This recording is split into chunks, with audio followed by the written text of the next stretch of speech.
प्रिय छात्रों, कल मैंने 3 वीडियो में 9th के गणित की रियल नंबर पर डाल चुका हूं। कक्षा 10 की आज पहली मैं वीडियो बना रहा हूं जिसमें चैप्टर का नाम है रियल नंबर, और उसमें मेरी उस वीडियो में जाकर के देख लेना रियल नंबर के विषय में। आज मैं उन बातों को नहीं बता रहा हूं जो मैंने अपनी अगली वीडियो में उन बातों को मैं कक्षा 9th की में बता चुका हूं।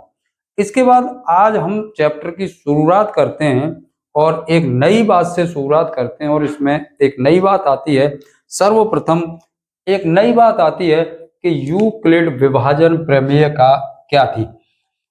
यूक्लिड विभाजन प्रमेय का, यूक्लिड विभाजन प्रमेय का, यूक्लिड विभाजन प्रमेय का कोई नई बात नहीं है। तुमको नई लग रही है, इसका मतलब यदि हम इस संख्या को, ये तो मैं अभी तुमको मैं बीजीय बताऊंगा, यदि हम इसको आंकिक देखें तो ये क्या है, एक विभाज्यता का नियम है। यानी यूक्लिड ने एक भाग विधि पर एक अपनी प्रमेय बनाई और यूक्लिड ने उसको नाम दे दिया कि यूक्लिड विभाजन प्रमेय का है। कोई अजीब बात नहीं है कि ये कोई नई बात है, ये केवल और केवल क्या है, भाग देना है, यानी भाज्यता का नियम है। अब उसने भाज्यता के नियम पर एक प्रमेय बनाई, और वो प्रमेय क्या थी, उस प्रमेय ये थी कि जब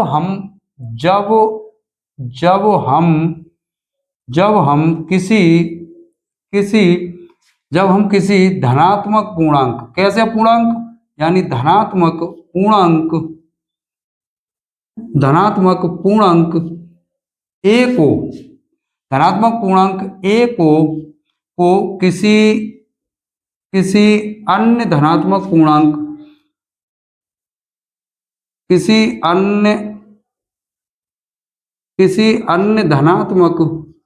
पूर्णांक बी से, किससे, बी से। मैं इसको समझाने का प्रयास कर रहा हूं तुमको बीजीय संख्याओं के माध्यम से, लेकिन है वही है, क्या है, आंकिक विधि है वही। और मैं इसका सूत्र लिखाऊंगा, है कुछ अजीब बात नहीं है कि यूक्लिड विभाजन प्रमेय का कोई अन्य चीज है, कुछ नहीं है। यानी पूर्णांक बी से विभाजित करते हैं, बी से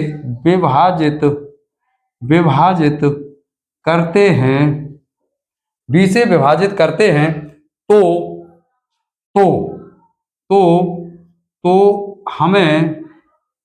हमें क्यू भागफल तथा आर शेष फल प्राप्त होता है। आर क्या होता है, शेष फल प्राप्त होता है।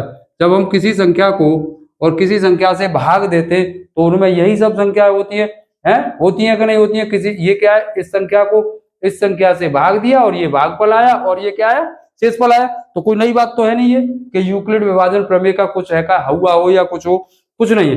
अब उसके बाद में एक सूत्र बनता है, इसके माध्यम से अब हम ए को क्या कहते हैं, ए इज डिनोटेड बाई, ये क्या चीज है, ये हमारा है भाज्य। क्या है, भाज्य, यानी इस संख्या में हम भाग दे रहे हैं। अब उसके बाद में बी क्या है, बी इज डिनोटेड बाई भाजक, बी इज डिनोटेड बाई भाजक। और क्यू क्या है, क्यू इज डिनोटेड बाई भागफल, क्यू क्या है, भागफल है। उसके बाद बचा आर, और आर इज डिनोटेड बाई शेषफल है ये। और उसके बाद अब भाज्य भाजक, और ये होते क्या है, इसको देख लो। यानी इसको मैं सही रूप में समझाऊं तुमको कि ए क्या है, जिस संख्या में भाग दिया, और भाजक क्या है, बी है, और इसका भागफल क्या है, क्यू है, और ये शेषफल बचा है इसका आर। इसका शेषफल क्या बचा है, आर है। अब इसको मैं लिख दूं यहां पर, ये क्या है, ये है भाजक, यानी जिससे हम भाग देते हैं। और ये क्या है, ये है इसका भाज्य, ये क्या है इसका भाज्य, और ये क्या है इसका भागफल, ये क्या है इसका भागफल। और इसको हम क्या कहते हैं, इसको कहते हैं हम शेषफल। ये कोई संख्या रिमाइंडर है। अब उसके बाद में एक सूत्र बनता है कि भाज्य बराबर भाज्य बराबर भाजक गुणा गुणा भागफल और प्लस क्या है, शेषफल। प्लस के क्या है, शेषफल। ये क्या है, इसका यूक्लिड विभाजन का उसने एक सूत्र दिया है, क्या है, भाज्य बराबर भाजक गुणा भागफल प्लस के शेषफल। और ये कोई नई बात है नहीं तुम्हारे लिए। अब उसके बाद हम चलते हैं यूक्लिड विभाजन एल्गोरिथम। यूक्लिड विभाजन एल्गोरिथम क्या है, इसको हम दूसरी बात समझो। यूक्लिड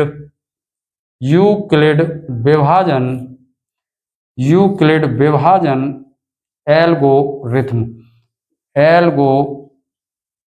यूक्लिड विभाजन एल्गोरिथम ये क्या चीज है, ये भी कोई हुआ नहीं है। ये क्या चीज है कि हम इस यूक्लिड विभाजन एल्गोरिथम के माध्यम से हम किन्हीं 2 या 3 संख्याओं का एचसीएफ निकालने की एक ये भाग विधि कहते हैं। इसको हम क्या कहते हैं, भाग विधि का इन्होंने विस्तारित वर्णन किया है।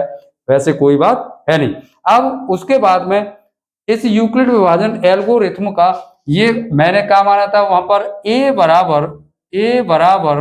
a बराबर बी क्यू और प्लस के बी क्यू प्लस के आर। जबकि जो आर है यहां पर आप समझ लें इसी सवाल में, यानी आर होनी चाहिए हमारी, आर यानी 0 से बड़ी होनी चाहिए या फिर बराबर होनी चाहिए और बी से कम होनी चाहिए। यानी भाजक से शेषफल क्या होना चाहिए, कम होना चाहिए। और यदि बड़ा हो गया तो फिर तो उसमें भाग लग जाएगा है, 0 से बड़ा होना चाहिए और या फिर 0 के इक्वलमेंट होना चाहिए। और जहां पर इस यूक्लिड विभाजन एल्गोरिथम में हम आर को 0 करने का प्रयास करेंगे, वही क्या है, यूक्लिड विभाजन एल्गोरिथम है। अब उसके बाद हम सवाल की तरफ बढ़ते हैं। जैसे मैं एक एग्जाम्पल के तहत मैं आपको एक सवाल निकाल के दिखाऊं यूक्लिड विभाजन एल्गोरिथम पर। एक सवाल है, एग्जाम्पल सवाल क्या है, एग्जाम्पल है, और उस एग्जाम्पल को आप समझने का प्रयास करोगे, फिर उसके बाद हम सवाल निकालेंगे बहुत सारे। उसके बाद हम बहुत सारे सवाल निकालेंगे। पहला सवाल मैं आपको एक एग्जाम्पल यूक्लिड विभाजन एल्गोरिथम का, यानी किसका, यूक्लिड विभाजन एल्गोरिथम, यूक्लिड विभाजन एल्गोरिथम।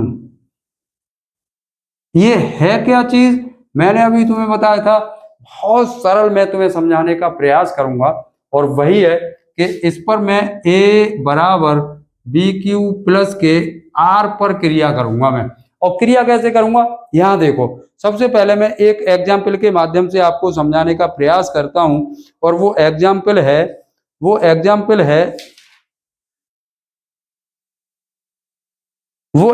है एक कोई सा ले लो, एक संख्या ले लें, कोई सी हम है इस गणित में से ही ले लें। 196 और 3822 का महत्तम समापवर्तक ज्ञात कीजिए। विभाजन किसके द्वारा, ये कह रहा है कि यूक्लिड विभाजन एल्गोरिथम के द्वारा। यानी एग्जाम्पल है, मैं समझाने का प्रयास कर रहा हूं कि 2 संख्याएं 196 और दूसरी संख्या है 3822। 196 और दूसरी संख्या है 3822 का HCF कौन सी विधि द्वारा, यूक्लिड विभाजन एल्गोरिथम विधि द्वारा। अब ये विधि क्या है, मैंने अभी आपको सबसे पहले वही भाग विधि है और तो कोई विधि है नहीं, तो इसमें भाग दो, बहुत सरल। 3822 में भाग दे में हम 196 का। अब सबसे पहले 382 में दे में हम, तो 196 में 382 3 अंक की है, 3 अंक की यहाँ। अब इसका 196 का क्या बार जाएगा, एक बार। अब ये कितना चला गया, 196 एक बार गया। तो अब इसमें से घटाओ, तो 12 में थे 6 गई तो 6, और यहाँ कितने बचे 7, और अब कितने हो गए यहाँ 17, और 9 और 8 17, और यहाँ कितना बचा 186। अब हम क्या करते हैं, जब छोटी आर क्या रहेगी, छोटी रहेगी इससे बी से, तो अब हम क्या करते हैं, ऊपर से उतार लेंगे। अब क्या बार जाएगा भाग, अब इसका भाग जाएगा लगभग लगभग, यानी इसका भाग जाएगा 9 बार। अब 9 का इसमें मल्टीप्लाई करो, यही तो करते हैं हम, बी क्यू तो करते हैं, बी क्यू क्या है, भाजक है। अब इसका गुणा यहां करें, अब 9 का गुणा करो, 9 छिक 54, 9 छिक 54, हां से लग गए 5 और 9 ने 81, 81 और 5 86, और हां से लग गए 8, 9 एकम 9 और 8 17, बचे कितने, 12 है गए, 12 में से 4 गए तो 8, और यहां है गए 5, और 9 और 6 15, यानी 9। अब यह कितना रह गया, 98 रह गया। अब इसका मतलब ये हुआ, आप समझने का प्रयास करना कि मैंने 38 22 को तोड़ा, 38 22 में मैंने भाग दिया है, तो मेरा भाजक कितना आया था, भागफल कितना है, यानी भाज्य क्या था, भाजक गुणा भागफल, भाजक कितना है, बी है, और बी कितना है मेरा 196, यानी 196 गुणा 19, और शेषफल कितना बचा, यही तो बचा है 190, 98 तो बचा है, नहीं बचा है 98, 98 तो बचा है। अब हम क्या करें, अब हम क्या करें कि अब हम इस भाजक में दोबारा से क्या करें, यानी 196 में, 196 में, अब ये क्या बन गया हमारा यहाँ भाज्य बन गया, और 196 में दोबारा शेष फल से क्या दे दें, भाग दे दें, क्या दे दें। मैं इसको आज एग्जाम्पल के तहत मैं समझा रहा हूं, फिर मैं यहीं पर आपको मैं भाग लगा के मैं सवाल निकालूंगा टोटल, मैं इसको एक क्लैरिफाई कर रहा हूं तुमको मैं। तो 98 का भाग दिया तो 98 दूनी 196, और क्या हो गया 0, आर क्या आना चाहिए 0। मैं यही बता रहा था कि विभाजन, यूक्लिड विभाजन एल्गोरिथम में आर इज इक्वल टू क्या आ जाए, 0 आ जाए। तो अब हमें किसने पूर्ण विभाजित किया, ये किस संख्या ने, 98 ने, किस संख्या ने किया है, 98 ने। इसीलिए इसीलिए इसीलिए HCF बराबर बराबर कितना हो गया, 198 हो गया, कितना हो गया 198। इसीलिए HCF बराबर बराबर 98, ये क्या हो गया, इसका आंसर हो गया 98, इसका आंसर कितना हो गया 98। अब उसके बाद हम बढ़ते हैं प्रश्नावली की तरफ, प्रश्नावली पे आओ आप, एक्सरसाइज 1.1 का, और एक्सरसाइज 1.1 का मैं क्वेश्चन नंबर 1 निकाल रहा हूं। क्वेश्चन नंबर 1 देखो, क्वेश्चन नंबर 1 में सेम सवाल है, बिल्कुल यही पूछ रहा है जो मैंने अभी आपको एग्जाम्पल मैंने बताया है, लेकिन अब मैं आपको इसको मैं अब सीधा सीधा काटूंगा, इस तरह से नहीं काटूंगा। अब ये क्या है, क्वेश्चन नंबर 1 है, और क्वेश्चन नंबर 1 में वो कह रहा है, क्वेश्चन नंबर 1,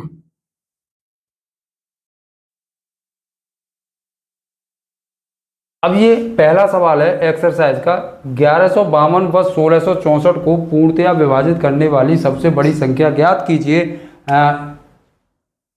अब सबसे बड़ी संख्या का मतलब है कि हम इसका क्या निकालें, यूक्लिड विभाजन एल्गोरिथम के द्वारा इसका क्या निकालने, HCF निकालने, और HCF निकालने की मैंने अभी तुमको, यानी 1664 में 1152 से भाग दो। अब क्या बार जाएगा, एक बार, क्या बार, एक बार, घटाओ 4 में से 2 गए तो कितने बचे, 2, और 6 में से 5 1, और ये कितना बचा 512। अभी मैंने तुमको बताया था जो रिमाइंडर बचा है, और पहले भाजक को, भाजक कितना है इसका 1152, और इसको विभाजित करो। अब ये कितना हो जाएगा 512 दूनी 2 दूनी 4, और 2 एकम 2, और 2 पंजे 10, 1024, घटाओ 12 में से 4 गए तो कितने बचे 8, 12 में से 4 गए तो 8। अब यहाँ कितना बचा 4, और 4 में से 2 गए तो कितने बचे 2, 4 में से 2 गए तो 2, और ये कितना बचा यहाँ कितना बचा 1। अब ये कितना रिमाइंडर से इस 512 को पुनः विभाजित कर दें, पुनः विभाजित कर दें। अब इसका ये कितने बार जाएगा 4 बार, कितने बार 4 बार, 4 अट्ठे 32 और 4 दूनी 8 और 3 11, 4 एकम 4 और 1 5, रिमाइंडर क्या हो गया 0, रिमाइंडर क्या हो गया 0। अतः अतः अतः सबसे बड़ी संख्या, सबसे बड़ी संख्या कौन सी हो गई, किसने विभाजित किया है इसको, किसने विभाजित किया है 128 है, सबसे बड़ी संख्या 128 होगी। यही इसका क्या है आंसर है और यही इसका क्या है एचसीएफ है, एचसीएफ भी इसका 128 है।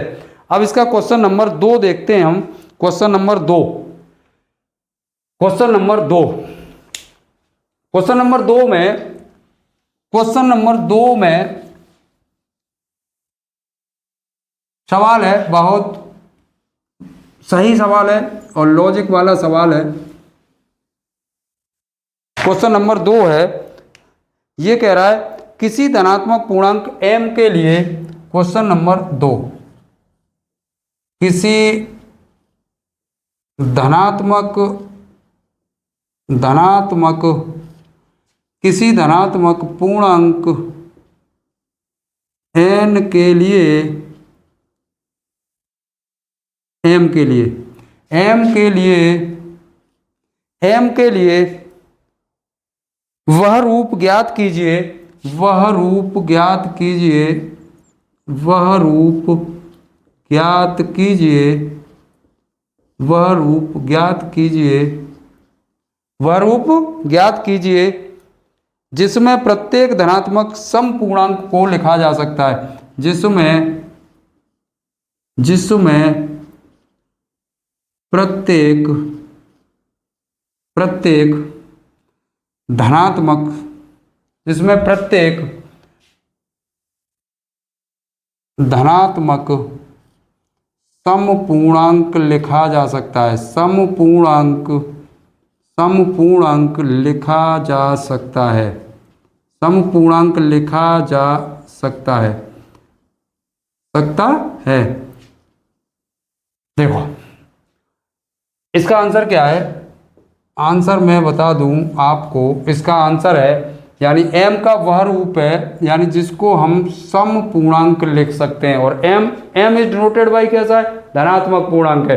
अब इससे अब हम इसको देखें, यही क्या हो गया इसका आंसर। यदि मैं इसको m की वैल्यू, यदि ये पूर्णांक है और धनात्मक पूर्णांक है तो m गुणा 1 बराबर कितना हो गया 2, और 2 गुणा, अब m की जगह पे क्या रखेंगे 2, 2 दूनी 4, अब 2 दूनी, अब 3 रख के देख लें, 2 तिया 6 और 2 चौक 8 और 2 का रखो फिर 5 से यानी 10। ये कैसे हैं, ये कैसे हैं सब, ये कैसे हैं धनात्मक, ये कैसे हैं धनात्मक समपूर्णांक है कि नहीं है, ये सब कैसे हैं धनात्मक समपूर्णांक है। इसीलिए इसका लॉजिक हुआ कि यदि हमसे धनात्मक समपूर्णांक पूछे, किसी भी नंबर के लिए पूछे, n के लिए पूछे, m के लिए पूछे, q के लिए, तो m कैसी है धनात्मक है, तो इसका क्या हो गया 2m, क्या हो गया इसका 2m हो गया। अब इसका तीसरा सवाल हम लिखते हैं, सेम सवाल है, अंतर कितना है, मैं इसको मिटा रहा हूं थोड़ा सा हल्का सा, इसी सवाल में मैं एडजस्ट कर देता हूं इस सवाल को। ये केवल और केवल यहाँ पर क्या है, m के लिए वह संख्या ज्ञात कीजिए जिसके लिए वो पूछ रहा है कि विषम कैसी संख्या होनी चाहिए, कैसी संख्या होनी चाहिए, वो संख्या होनी चाहिए धनात्मक विषम, कैसी होनी चाहिए धनात्मक विषम पूर्णांक लिखा जा सकता है। तो यदि धनात्मक सम संख्या थी तो क्या था 2m, और ये कितना हो जाएगा 2m प्लस के 1, ये कितना हो जाएगा 2m प्लस के 1, और 2m प्लस 1 क्यों हो जाएगा, अब इसका भी देखो मैं करके दिखाऊं, 2 गुणा 1 प्लस के 1 बराबर 2 एकम 2 और 1 3, अब 2 गुणा 2 और प्लस के 1 बराबर 2 दूनी 4 और 1 5, और 2 गुणा 3 प्लस के 1, 2 तिया 6 और 1 7, 2 तिया 6 और 1 7, अब 2 गुणा 4 बराबर प्लस के 1 बराबर 4 दूनी 8 और 1 9 और 2 गुणा 5 प्लस के 1 दो पंजे 10 और 1 11 और 2 गुणा 6 प्लस के 1 बराबर 2 छक्के 12 और 1 13। ये सभी कैसे हैं? ये सभी कैसे हैं? विषम धनात्मक पूर्णांक। ये कैसे हैं? सभी विषम धनात्मक पूर्णांक। इसका मतलब ये हुआ कि इसकी ये क्या हुआ, ये विषम धनात्मक पूर्णांक का ये क्या है? मानक रूप है। क्या है ये? मानक रूप है। ये कौन सा रूप हुआ? ये हुआ है मानक रूप। ये कौन सा रूप है इसका? मानक रूप। और किसका रूप है? विषम धनात्मक पूर्णांक का। विषम धनात्मक पूर्णांक का।